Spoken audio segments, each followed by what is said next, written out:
Hello and welcome to the Web Animator 4. I am Oskar, and I would like to explain the program and its functions to you in various tutorials. The tutorials are intended for users who are already familiar with Web Animator 4 or who have previously worked with Web Animator 3. There will soon be a more detailed introduction for newcomers. To kick off the series of tutorials for Web Animator 4, I would still like to show you the areas in a brief overview. That will appear in the first videos and where to find them.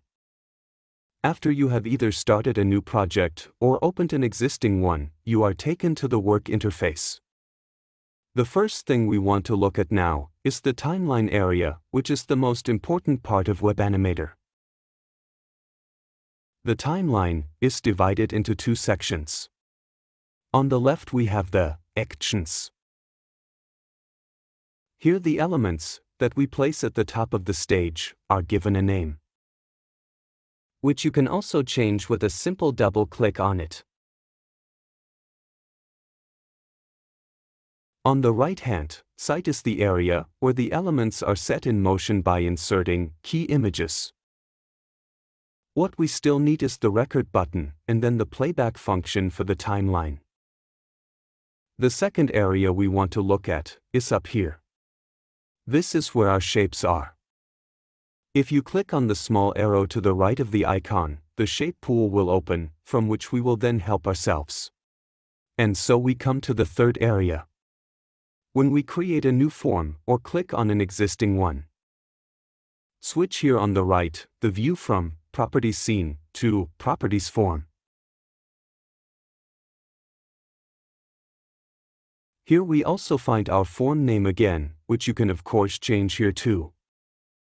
What we will use here is the icon, position and size, and the icon, spray can, for the styles. If you click on the icon, position and size, you will find the position of the form in front, and behind it the size of the form. And if you click on the spray can icon, you'll find, among other things, the fill and color picker functions. The fourth area we look at is here. This is the text area. If you click on the text icon here, a small text window opens. Double-clicking on it opens the text options. And finally the function, Browser Preview, which we find under this icon. Here you can see how the user sees the project and how it behaves. The function has two entries. In short, Preview Project and Preview Scene.